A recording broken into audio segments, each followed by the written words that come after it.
Welcome. Congratulations on your new position. Thank you. 60 days you've been in the job, and you're courageous enough to sit down here with me today. And I know everybody's very excited and interested to hear what you have to say.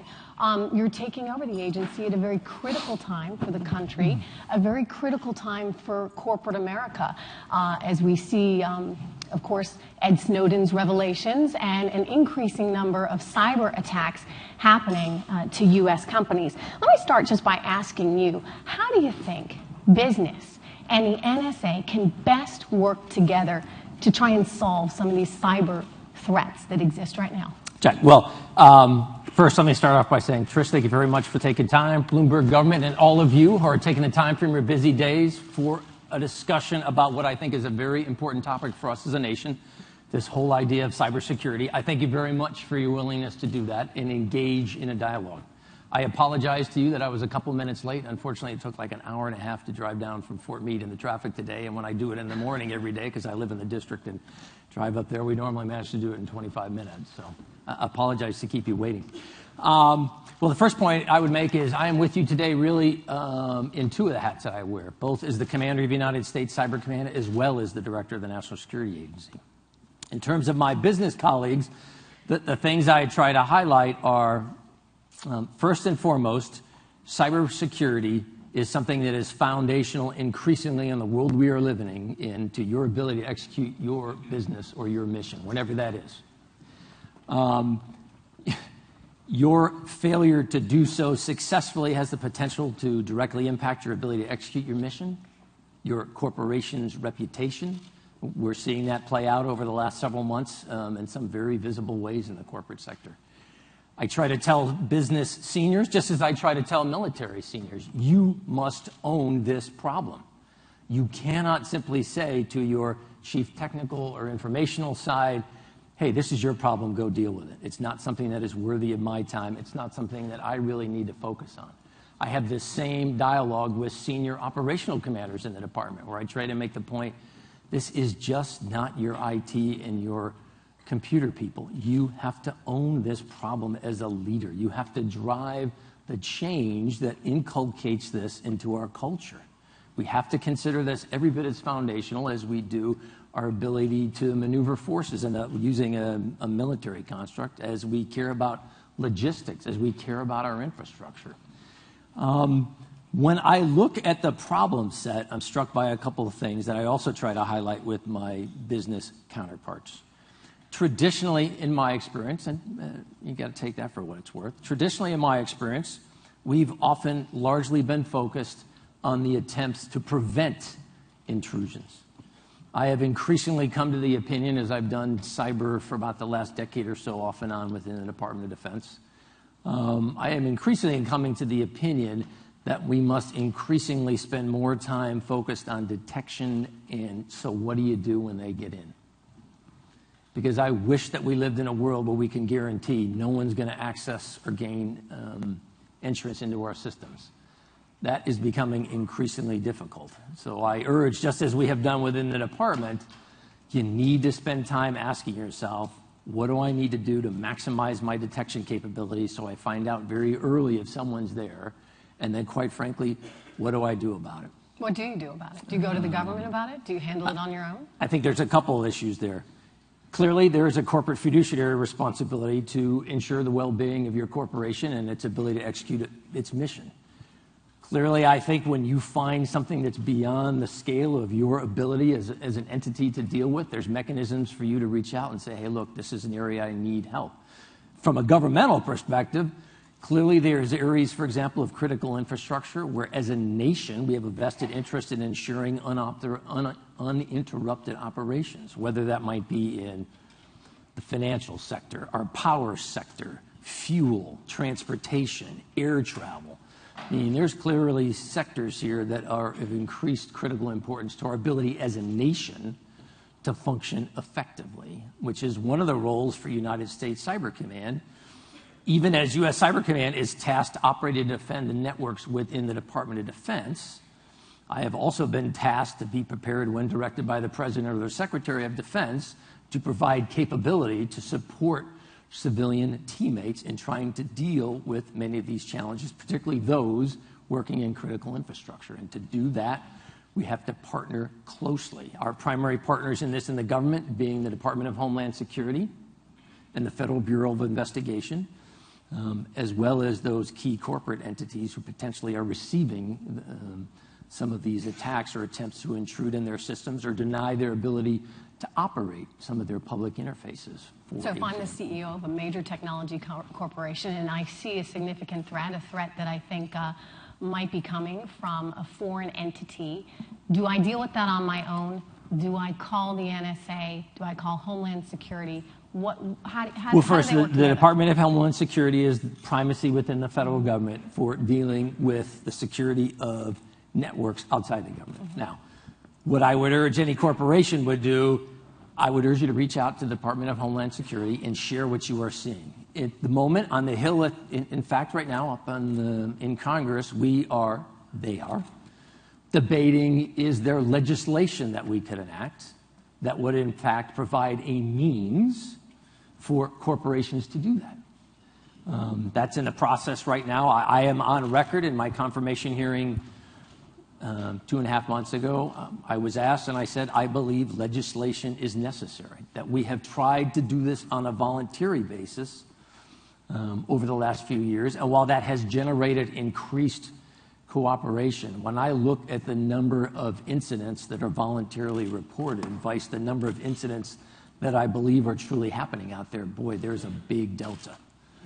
So I am a proponent of legislation which would set up a structure for the corporate world to share information and for us on the government side to share information with our corporate teammates as we try to deal with this.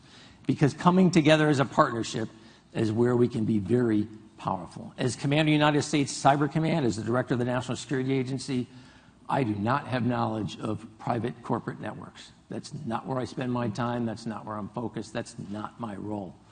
My role, I'm out in foreign space trying to figure what is going on in the cyber arena. What's coming at us as a nation? What do we need to be concerned about? That's the NSA hat. NSA also brings great knowledge in our information assurance mission, where we are tasked within the government to help develop capabilities to assess networks, their vulnerabilities, help to generate cryptographic standards, for example, within the U.S. government, as well as provide capability when directed to support others in identifying malware and other challenges associated with defense of their networks. NSA brings an amazing technical capability to this. U.S. Cyber Command brings a very operational capability. Hey, teams organized, equipped, and trained to operate in this space, identify problems, help on the defensive side, as well as potentially work an offensive piece if we're directed to do so. You bring all that together with our partners at the FBI, the Department of Homeland Security, and the capabilities that many corporate entities have. I spend some of my time in this job getting to know corporate counterparts, and in many instances, I am incredibly impressed by the level of effort I see, by the capability those organizations have, and by their willingness to work with others. I sure would like to see us expand that to a much broader segment of industry in the corporate world. Well, the technology is pretty incredible, and you just alluded to this. So let me ask you about new reports that show the NSA is using facial recognition technology to monitor people. How does a program like that work? Well, I'm not going to get into the specifics in an open forum of what we do, which I'll be honest with you, that is my greatest challenge as the Director of the National Security Agency. In order to execute our mission of foreign intelligence, I have to be very, very mindful of my ability in large open forums to talk about the specifics of what we do. Now, in my confirmation hearing, I was also very explicit about, I believe that as the Director of NSA, I need to be more transparent. While I can't get into the specifics of the how we do it, I need to be willing to talk in broad terms about what we do and why we do it in a way that perhaps traditionally we were not as comfortable. So can you tell me then what the goal of a program like that would be? We use facial recognition as a tool to help us understand these foreign intelligence targets we work. Counterterrorism is another big area. This has probably had more impact for us in the counterterrorism arena than anywhere else, where we see entities through our signals intelligence capabilities, and we will know them digitally, if you will. But we want to see if we can try to understand them more broadly to help enable our broader efforts to bring them to justice and to forestall their ability to conduct attacks against ourselves and our allies and friends in the world around us. We do not, if I could just finish one thing, Trish, we do not do this in some unilateral basis against U.S. citizens. We do not access. At one point I saw someone say, well, they must be accessing Department of Motor Vehicle data. Well, you don't actually. At the state level, we don't. I'm like, no, we don't do that.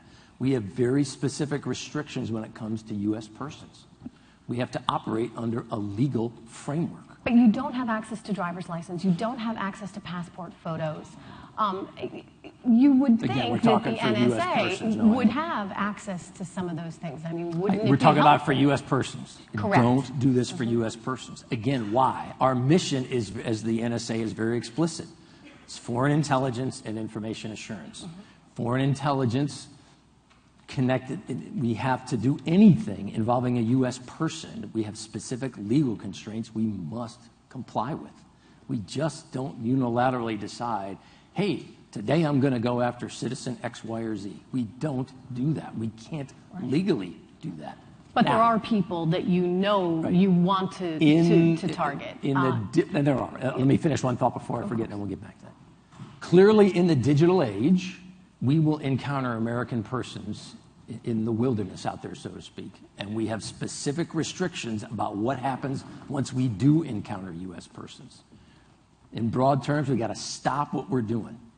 If we come to the realization that somebody that we're monitoring, that we're tracking, is a U.S. connection that we were unaware of, in broad terms, we have to stop what we're doing.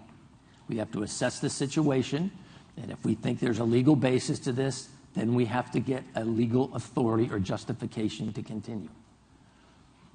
It was interesting to me, we've all heard this interchange with our gentleman in Moscow over the last few days.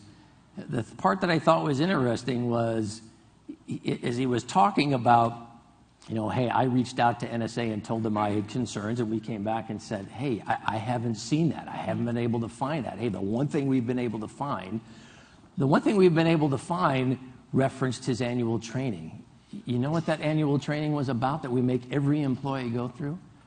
Safeguarding of U.S. persons' information. That was the training that he was going through, the course that he had completed, that all of us have to. That course generated a question in his mind. From my perspective, that's a good thing. I tell the workforce, you need to ask if there are things you are uncertain about. That's why we have feedback. That's why we have those collaboration mechanisms. It's important that each of us, meet our expectations and our requirements and our duties. That's the only way this will work. So then let me ask you about someone who's a known threat. I mean, we'll take the Bergdahl case, for example. As it relates to intelligence gathering, we're now sending 5 members of the Taliban back to Qatar. Can the NSA track them there? Bergdahl is not something I'm going to get into.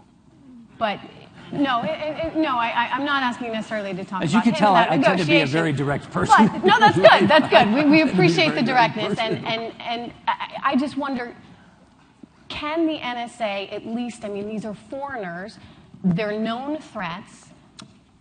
Can we track them overseas? Do we have the means to track individuals with a foreign intelligence dimension to them? Yes. Am I going to sit here and guarantee we can track every individual constantly? No, you're not going to hear me talk about that. Again, oftentimes part of the dialogue I've heard, I think, wow, I wish we had the breadth of capability that at times I hear. Does NSA control the internet? I'm like, what? Do you really believe that? That is just not the case. Like I said, we operate under the rule of law. And as the new director, I've been in place 60 days, as you heard in the introduction. What I tell the workforce is we have an important mission. It matters to the nation. It matters to our allies and our friends. And what also matters is that we do it right and we do it correctly. The nation has entrusted us with a great responsibility. We are not going to let them down by abusing that trust or abusing those resources. Now, a broad dialogue about what we're doing and why is a good thing for us as a nation. I don't question that for 1 minute. Because as much as I am proud of being a flag officer in the United States Navy, I am also mindful I was a citizen in this nation before I ever started this journey in uniform. And when this journey is over, I just want to go back to being just another citizen again. And I have no intention of compromising myself or what I believe in the execution of my duties. We're just not going to do that. There's nothing worth that in my experience. You mentioned Ed Snowden. What harm has he done to the country and to your agency to date? You know, again, I have been on record when asked. I am watching foreign nations, groups, individuals cite his disclosures and saying, we need to change the way we operate. The Americans have insight here. We need to do something differently.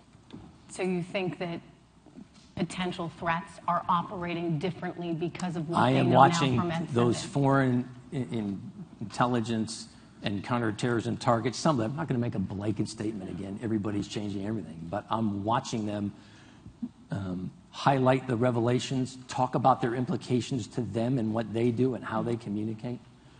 That is unsettling to me as an individual charged with generate knowledge and insight that helps this nation understand the world around it and increases our ability to forestall attempts on the part of others to do harm to us, our interests, and our allies. That makes the job harder. Sure. Any idea how many documents he took? We have a fairly good idea. Again, I'm not going to get into specifics of all this because I'd be the first to admit one of the things that I try to tell the workforce out there is this is not what is going to define us. We cannot go into this hunch down crunch. We have an important mission. We've got to keep doing the mission and we've got to do it right. That's what matters to me. We'll have a broader dialogue as a nation, and that's a good thing. And we'll play one part in that dialogue that will involve many, many people and many, many perspectives, and that's exactly the way it should be. But for us as an organization, I need you focused on the mission and doing things right. You know, let me take the heat on the outside. That's what they pay me for. Because imagine if you're in this workforce. Every review from the outside world to date has come to the conclusion there has been no systematic violation of law or policy on the part of the National Security Agency. It is executing a series of laws and policies that have been put in place in accordance with this governmental structure that we call America. Now, we can have a debate about, is that policy the best one? Are those laws where we want to be? I think that's a very fair debate. But for the men and women of the National Security Agency, I think the greater majority of them find themselves at times very confused and perplexed. Hey, the outside world has looked at us. It has assessed us. It has come to the conclusion that we have not knowingly on a broad scale attempted to circumvent law or violate procedure. And yet, I go home and my family asks me, hey, what are you doing with my phone? Hey, I go to the grocery store. That's handy. I mean, you can keep track of your kids, right? I go to church. I watch a workforce trying to deal with the fact, hey, look, we're doing what we think is something that's important. We're doing something we think that matters and increases the safety of our citizens. We're doing it in a way that complies with law and policy. Wow, why is it that all my friends and neighbors are looking at me so differently now? We used to, call ourselves the silent service. If you go into the National Security Agency, you will find a black wall in which 173 names are carved. A week ago yesterday, we added 2 new names to that wall. That wall is 173 people who have given their lives as a part of the NSA team in the defense of the nation. 1 week ago today, we added Chief Petty Officer Christian Pike and Air Force Staff Sergeant Richard Dixon, who died in Afghanistan. And on that wall, we say they served in silence. That is the culture. You can argue if it's a good or bad culture, but it is the culture of the organization. Hey, we do things that matter, but we do them in a way that doesn't compromise what we do or bring attention to ourselves. It's not about us. It's about the mission. Well, one person did not adhere to that culture. Did you watch Ed Snowden's interview on NBC? No, to be honest, You didn't watch it? I was traveling at the time it came on. I've seen clips of it subsequently, but You've I seen didn't some watch clips. it at the time. So what was your impression of him in those clips? Did he seem prepped? Did he seem coached? What's your thought? I don't know. That's not my place. I thought, again, I think you got to be very balanced. I thought he's an intelligent individual, articulate. He seemed fairly arrogant to me. He clearly believes in what he's doing. I don't question that. I don't agree with it. I fundamentally disagree with what he did. I believe it was wrong. I believe it was illegal. From my perspective, he stole sensitive information that he had been entrusted with. He abused the trust of his workplace colleagues in doing so. Do you really believe he fundamentally believes in what he did, or do you think he could have been working for someone else as a double agent? Could he have? Possibly. Do I believe that that's the case? Probably not, but I would caution everyone, look, we've got a set of processes that will deal with this issue in the long run, and that's the way we need to go. As citizens, we are free to express our opinions. That's a real strength for us as a nation. The challenge in my mind is we cannot function as a society if every one of us unilaterally decides I'm right, everyone else is wrong, and I am going to disregard the law and decide what I'm going to agree to adhere to or not adhere to. I spoke with your predecessor, Keith Alexander, just yesterday on the phone, and he expressed the concern that he thought Ed Snowden was at some point, it's a question of when, working for someone else. Possibly the Russians. He might be working for them right now. I mean, do you think that's a theory that's important to explore right now? How did he get out of the country? Clearly, we're going to need to run it all to ground. You know, my comment would be part of the dialogue. If you believe in this, use the power of the law and the structures of our society to make your case. The answer is not for any one of us to unilaterally decide that I'm the all-knowing oracle who knows everything, that I'm in the best position to decide what is right or wrong. Be leery of a society in which everyone unilaterally can do that.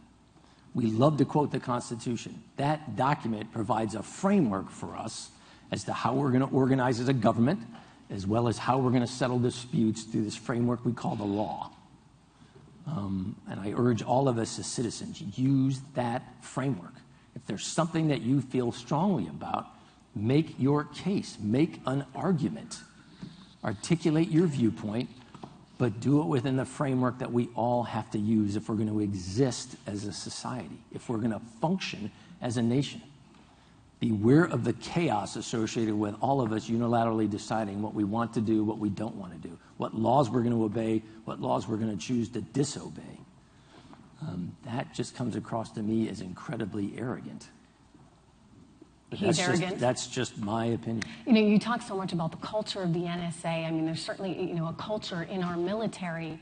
How is it that a guy like Ed Snowden gets essentially kicked out of the CIA? There was a derogatory report written about him, concerns that he was trying to break into systems at the CIA, and then he winds up working for the NSA. I mean, in terms of background checks, what's done? What needs to change so you don't have another Edward Snowden? I mean, clearly we need to look at it. The flip side, though, is I don't want to go too far in the other direction. What do I mean by that? I mean, I already have members of the workforce saying, now let me understand this. I haven't done anything wrong, and yet you're taking increased security measures. Hey, why am I paying the price for this? You're doing this right now at the Right. NSA. Why should I be questioned because of the actions of one individual? So it's always about trying to find that balance. Now, at some point, I hope, in our time, we're actually going to talk about cybersecurity. We will. Of course we will. Because we are But rapidly running out of time there, young lady.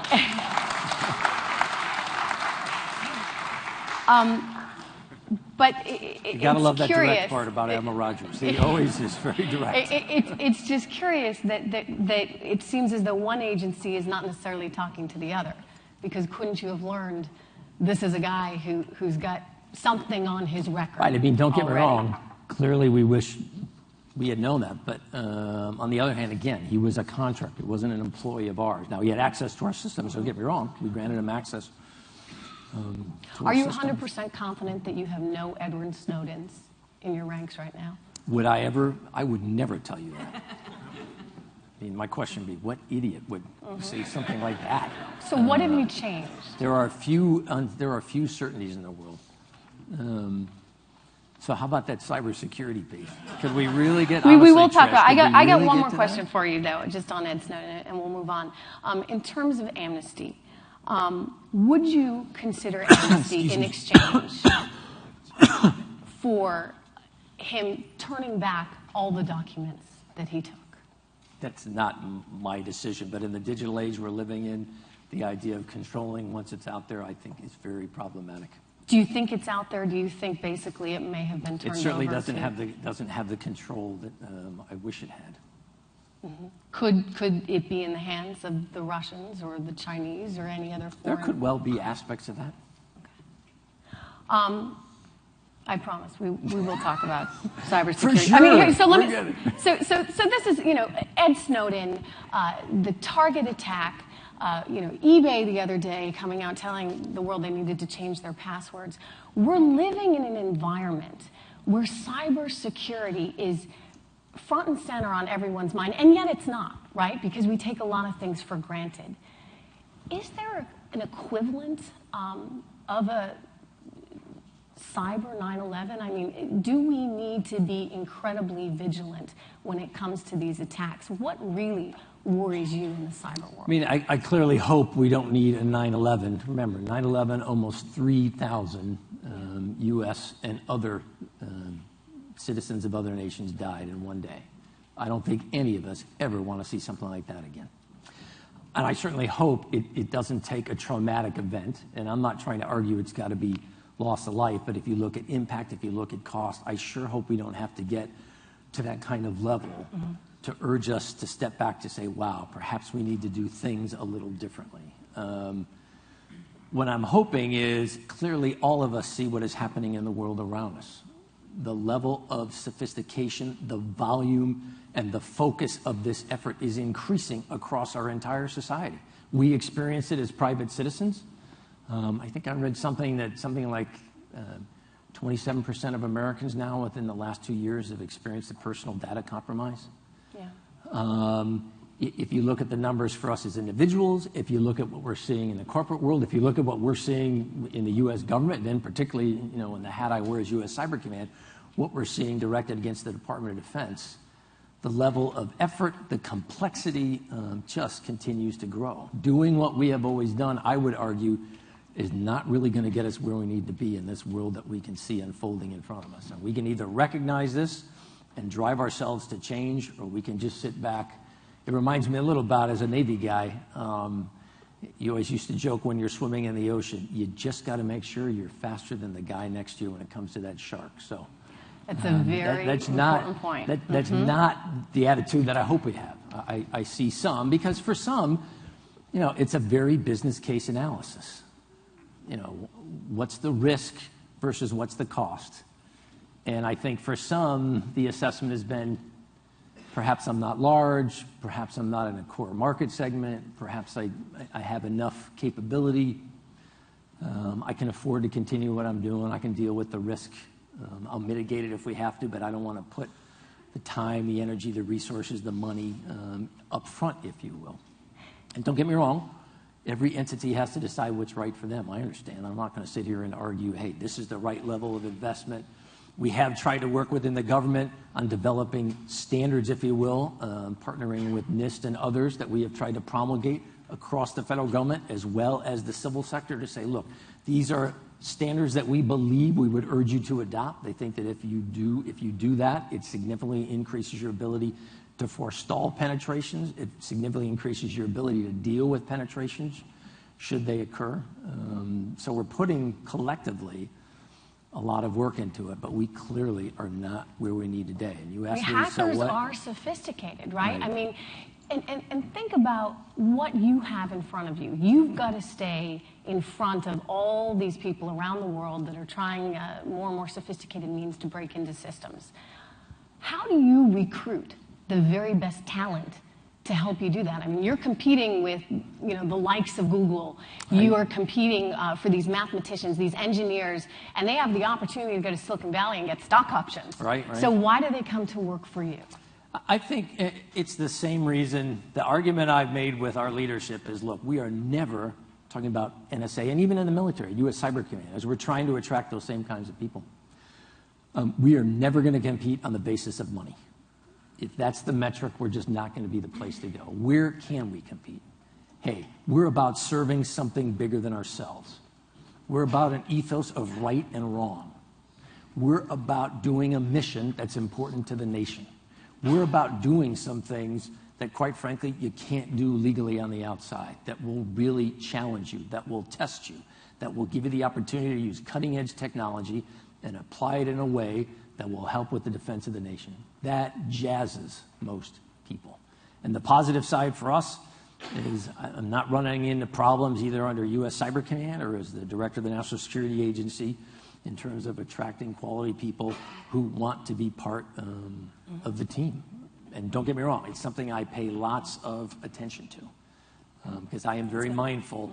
We have a lot of technology, but if you ask me where do I think the true value resides, it's the people.